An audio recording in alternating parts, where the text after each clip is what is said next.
तो मैं काफी सर मैं आपको Hindi UG NET master cadre और हिंदी विषय से संबंधित अन्य एग्जाम की तैयारी करवाऊंगा। हमारी वीडियो देखने के बाद वीडियो के नीचे कमेंट जरूर करना आपको हमारी वीडियो कैसी लगी, ताकि हमें मोटिवेशन मिल सके। धन्यवाद। हाँ जी दोस्तों, हमारे चैनल काफी सर पे आपका बहुत बहुत स्वागत है। आज हम वापसी कहानी जो कि उषा प्रियवंदा द्वारा लिखी गई है, इस कहानी की प्रश्नावली करेंगे, प्रश्न उत्तर करेंगे। जो साथी नए हैं प्लीज हमारे चैनल को सब्सक्राइब कर लें, ताकि आपको हिंदी विषय से संबंधित जो भी वीडियो नहीं आती है वो जल्दी जल्दी उपलब्ध हो सके। हम इसका पहला प्रश्न करते हैं। गजाधर बाबू कौन थे? इस कहानी में गजाधर बाबू एक निम्न वर्गीय समाज में नौकरी पेशा व्यक्ति थे। उन्होंने अपने घर परिवार से दूर रहकर 35 साल तक काम किया। सेवानिवृत्ति के बाद वे अपने परिवार के साथ रहने की उम्मीद से घर लौटे थे। अगला प्रश्न है, गजाधर बाबू का पारिवारिक जीवन कैसा था? संसारिक दृष्टि से गजाधर बाबू सफल जीवन व्यतीत कर रहे थे। उन्होंने शहर में एक मकान बना लिया था।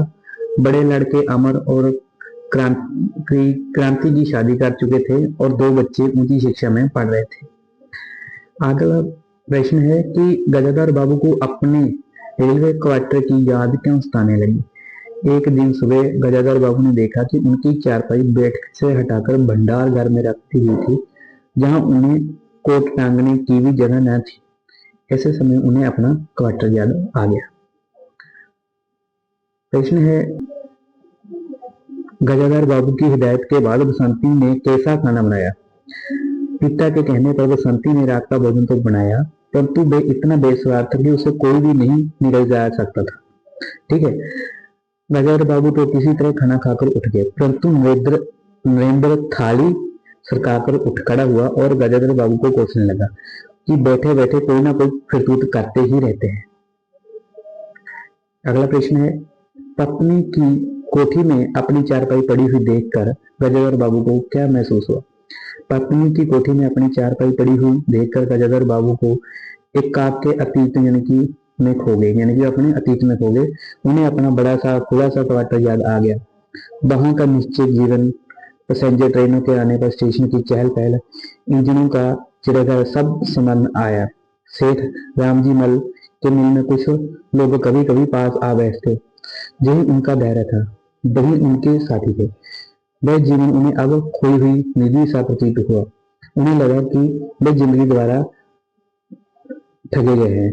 उन्होंने जो कुछ चाहा उनमें से एक बूंद भी ना मिली, यानी कि उसने जो सोचा था वैसा उसके घर में बिल्कुल भी नहीं हुआ।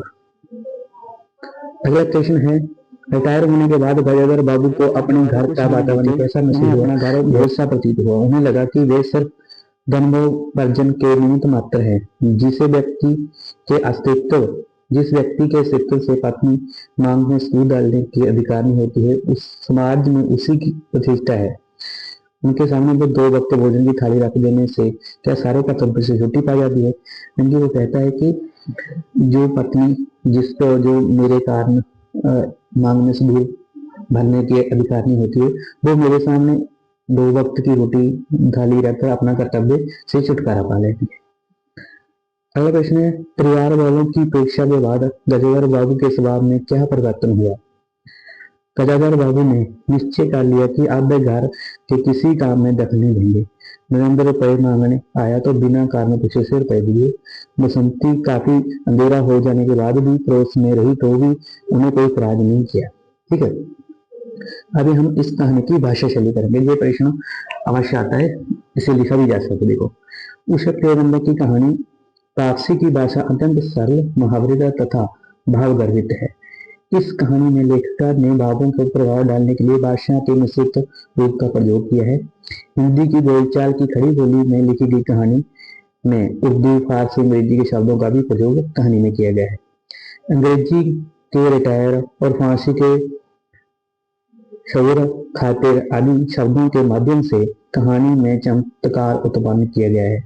भाषी कहानी में सामाजिक जीवन के मध्य वर्ग की मानसिक स्थिति के वर्णन में मनोवैज्ञानिक आधार पर सरल व प्रभावी शैली का प्रयोग किया गया है।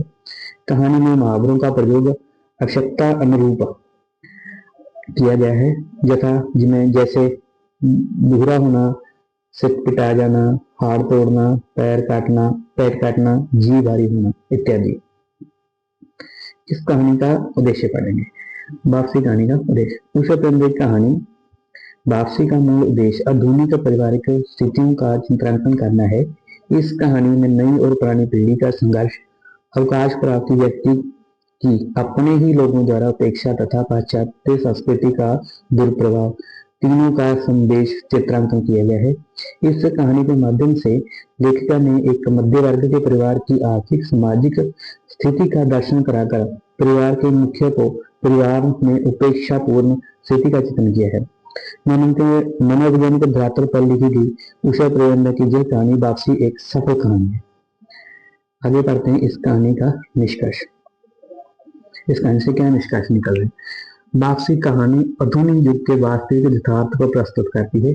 यह कहानी दर्शाती है कि आधुनिक पीढ़ी के लिए परिवार में पुराने मूल्यों की तरह पिता का भी कोई स्थान नहीं रह गया है। वह पत्नी व बच्चों के लिए केवल धन कमाने का निमित्त पात्र मात्र बन गया है।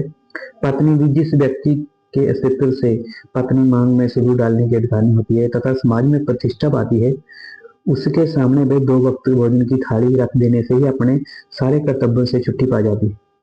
गजाधर बाबू की परेशानी यह है कि वह जीवन यात्रा के अतीत के पन्नों को उन्हें वैसे ही जीना चाहते हैं, किंतु अब ये संभव नहीं है, क्योंकि अब उनके लिए घर परिवार में कोई जगह नहीं है। इस प्रकार कहानी वर्तमान युग के बिखरते मध्यवर्गीय परिवार की प्राप्ति तथा मूल्यों के विघटन की समस्या पर प्रकाश डालती है।